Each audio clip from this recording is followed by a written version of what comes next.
Good morning, everyone, and thank you for joining us today. Welcome to our half-year results.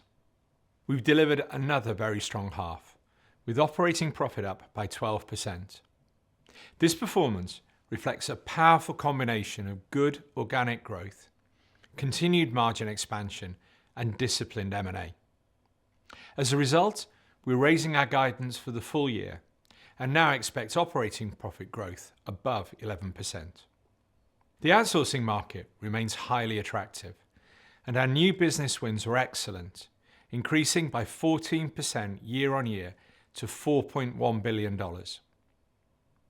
Over half of our wins came from first-time outsourcing, reflecting the strong structural growth opportunity across our markets, driven by the increasing complexity of client demands. Combined with our strong client retention, we have high confidence in our outlook for net new business growth, which we expect to accelerate in the second half. We continue to execute against our proven growth algorithm as we generate strong, long-term recurring revenues. We're delivering mid to high single-digit organic revenue growth. When you layer on ongoing margin progression and M&A, that continues to translate into high single-digit operating profit growth. And this year, profit growth will be even stronger, reflecting the contribution from Vermaat. I'll now hand over to Petros to walk you through the financials in more detail. Thanks, Dominic, and good morning, everyone. We delivered strong progress across all our key financial metrics, with robust revenue growth and double-digit increases in both profit and earnings per share. Let me start with revenue. Revenue increased by 9%, with organic growth remaining strong at just over 7%. Net new business growth was just under 4%, as the second quarter was modestly impacted by adverse weather in North America, which delayed mobilizations at several client sites. As Dominic mentioned, based on our forward-looking indicators, we continue to expect net new growth to accelerate in the second half. Pricing and volume were in line with our expectations, and acquisitions contributed an additional 1.5 points to growth. Given the timing impact of client mobilizations, it is better to assess net new performance on a 12-month basis. Over the last 12 months, net new growth was 4.2%. We expect net new to remain within our 4 to 5% target range in 2026, and this is for the fifth consecutive year. This compares with our historic average of 3%, when growth was largely driven by North America and international was broadly flat. Today, net new is more balanced, with international performing on par with North America, which continues to fire on all cylinders. Operating profit increased 12% to more than $1.8 billion, driven by strong revenue growth and 20 basis points of margin expansion. Net interest expense was $166 million, reflecting higher debt following acquisitions. For the full year, we continue to expect interest expense of around $350 million. And as expected, our effective tax rate was 25.5%, and we expect it to remain stable. Earnings per share also increased 12% in constant currency. Turning to cash, capital expenditure was 3.4% of revenue, and we continue to expect CapEx to be around 3.5% of revenue for the full year. As you know, working capital has a seasonal profile, and we were pleased to reduce our usual first half outflow whilst growing revenue. Our strong working capital management helped to drive a 14% increase in operating cash flow ahead of profit growth. And we continue to expect working capital to be broadly neutral at the full year. Moving to regional performance, we delivered balanced growth with strong progress in both regions. In North America, revenue increased by 8%. Operating profit grew 9%, reflecting a 10 basis points improvement in margin. In international, revenue growth was higher at 10%, as acquisitions added 3 percentage points to growth. Operating profit was up 15%, driven by 30 basis points improvement in margin, as we benefited from overhead leverage and synergies from M&A. Looking ahead, we are confident in our ability to continue driving margin improvement over the long term, supported by 3 clear levers. First, we're enhancing productivity through consistent execution of our MAP framework, delivering efficiencies from better purchasing and greater use of data and technology. Second, we're leveraging regional and group overheads. And third, we're delivering synergies from acquisitions, particularly in international. While opportunities exist in both regions, we expect faster margin progress in international, with more incremental gains in North America. Over time, this should narrow the margin gap between the two regions. Our capital allocation framework remains clear, disciplined, and unchanged. Our first priority is to invest in the business through CapEx to support growth where we generate returns north of 20%. We have also been using M&A to accelerate sectorization, particularly in Europe. Our focus is now shifting to bolt-on acquisitions such as vending and GPOs. Both forms of investment generate returns that are more than double our cost of capital and are value accretive for our shareholders. Our dividend policy remains unchanged, with a payout of around 50% of underlying earnings. We continue to target a strong investment-grade credit profile, with leverage of 1 to 1.5 times and any surplus capital returned to shareholders. Looking at the balance sheet now, as expected, leverage increased to 1.7 times at the half year, reflecting our investments in growth. During the period, we completed the acquisition of Vermaat for $1.7 billion and more recently acquired ProCare Management, a leading food and beverage GPO in Germany, for $270 million. Dominic will discuss this acquisition in more detail shortly. Looking ahead, we expect to deleverage and return to our target range over time. Before turning to guidance, a quick word on the developments in the Middle East. While we have no direct exposure to the region, we are very well positioned to manage any inflationary impact. As always, our approach starts with mitigation, followed by appropriate pricing. Around 2/3 of our contracts include dynamic pricing, and for the remaining fixed price contracts, we have indexation clauses, covering both food and labor costs. Smaller competitors and street alternatives typically have far fewer levers available to them. So, in periods of elevated inflation, our value advantage versus street pricing usually grows. Finally, full year guidance.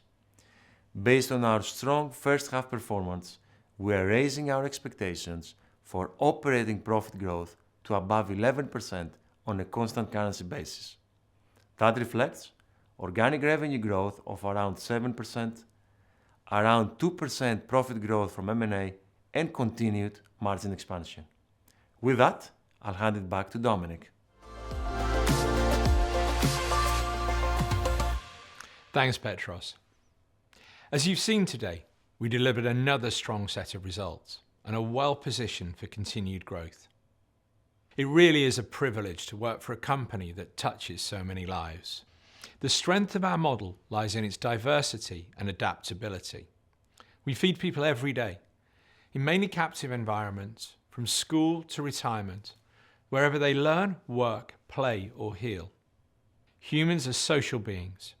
Wherever people come together, they eat and drink, and we're there to serve them. We don't believe that fundamental need will change, regardless of how the world evolves. or how AI transforms the economy. Our addressable market is expanding at 5% per annum and is worth around $360 billion. This growth reflects our expanding capabilities, entry into new subsectors, and deployment of more flexible operating models. At this growth rate, we estimate the market could reach around $600 billion by 2035. Following our exit from non-core markets, our portfolio is now more focused, with the top 10 countries representing 90% of the opportunity, while retaining broad sector diversification across all core markets. Business and industry alone represents a $130 billion market. It continues to be our best performing sector, delivering double-digit organic growth. Our subsector approach is a key strength, underpinning an extremely diverse client base that provides resilience and a significant runway for growth. Importantly, growth is not just dependent on securing new accounts. Our existing B&I tech clients are scaling, with revenues from our top 10 tech clients up 36% over the past 3 years. We see significant opportunity across the AI ecosystem, and it's broader than big tech.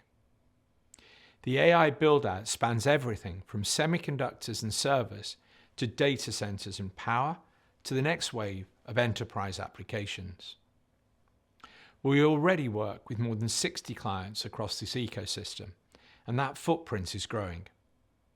As the next wave of AI companies reach fundable scale, small teams quickly scale into campus-style operations needing integrated services.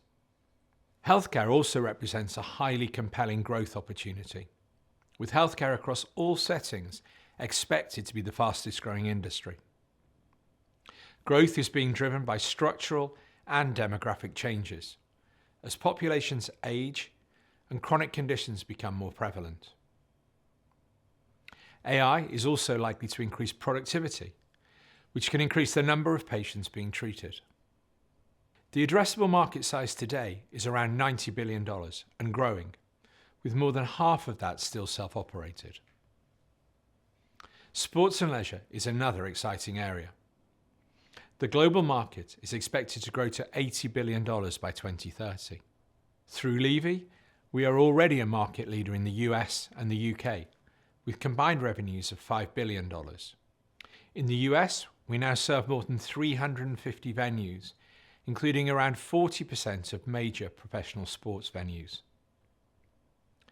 We're increasingly exporting this expertise internationally, with recent wins across Europe and Australia. And as venues host more non-game events such as concerts, we've unlocked additional revenue streams. Non-game events now represent around 25% of Levy revenue, and we expect that share to continue growing. Education is a roughly $100 billion market, with around half still self-operated, creating a substantial outsourcing opportunity. Budgets are under pressure, outsourcing delivers cost efficiency, and expectations around food quality, technology, and compliance continue to rise. At the same time, allergen and food safety regulations are becoming more complex, increasing the value of scale and expertise. We also see meaningful growth opportunities in defence, offshore, and remote. These sectors carry high degrees of operational complexity, spanning compliance, security, and logistics, which favours scaled operators with specialist expertise, such as Compass. Building on our global experience, we established a specialist team to address the US defence sector and recently secured and mobilised our first contract in this market. Turning to offshore and remote, energy security concerns are driving increased investment and activity in this space. The sector is characterised by long-term contracts in safety-critical environments, oil rigs, mining sites, maritime vessels, where the barriers to entry are high and client retention is strong. We're often asked what's behind our continued success and market outperformance. It really comes down to two things. First, we operate a truly unique sector-led model. Our business is decentralized, with many of our brands still led by their original founder, owner, entrepreneurs. That keeps us close to our clients, our consumers, and our markets. Second, we pair that local agility with the power of global scale, particularly in food procurement and technology. In short, we combine local relevance with global strength, the best of both worlds. And that's something that is genuinely unique in our industry. While we have strong competitive advantages across the market, it's worth noting that 85% of our wins come from first-time outsourcing and local operators. That means growth is largely structural, converting self-operated sites and winning against competitors who can't match our scale, technology, or service quality. As Petros mentioned, in March, we acquired ProCare Management, or PCM, a leading food and beverage GPO in Germany. This is fully aligned with our strategy of building procurement scale and capability at the country level. PCM brings with it an advanced procurement technology platform with clear potential to be deployed across other markets. This high-quality acquisition means we now operate GPOs in 5 of our top 10 markets, further strengthening our competitive advantage. We're also investing in AI and data to accelerate growth and improve productivity, particularly across sales, retention, and operations, freeing up our unit managers to spend more time with their clients. Let me give you some examples. We're using data and AI to drive consistent execution of the sales funnel, which we expect to translate into higher conversion over time. Leveraging more than a decade of proprietary sales data, AI-powered tools support bid preparation, predict win probability, and guide next best actions. We know from the data that disciplined execution of best practice selling behaviors improves win rates. Similarly, in retention, we're applying AI across the full life cycle, combining client, consumer, and operational insights. We track sentiment, monitor issues and resolution times, and use predictive models to flag accounts at risk, giving our teams the opportunity to intervene earlier, address issues proactively, and increase preemption rates over time. Finally, we're deploying Centric OS, developed by Compass Digital Labs to support our unit managers. We've now rolled it out across around a quarter of our units in North America. It provides better data for demand forecasting, menu and inventory planning, reporting, and labor optimization, enabling unit managers to continuously improve the offer for clients. Just as importantly, it frees up time, allowing our operators to spend more time with clients and consumers where it matters most. In summary, we operate in a highly attractive market that keeps on growing. That's the foundation everything else builds on. What makes us different is how we combine local offers with global scale. Our teams on the ground know their clients inside out, and they're backed by the resources and capabilities of a global organization. That's a powerful combination and hard to replicate. We keep investing in technology, in our people, in innovation, because that's what keeps us ahead. You've seen today how AI and digital tools are already making a real difference across sales, retention, and unit operations. Our results demonstrate the strength of our operating model and the scale of the opportunities ahead. This underpins our confidence in delivering against our growth algorithm of high single-digit operating profit growth. And for 2026, we expect to do even better, having raised our operating profit growth guidance to above 11%. With that, we'll open the call for questions. The operator will provide instructions, and please remember you'll need to be connected by phone to ask a question. Operator, over to you.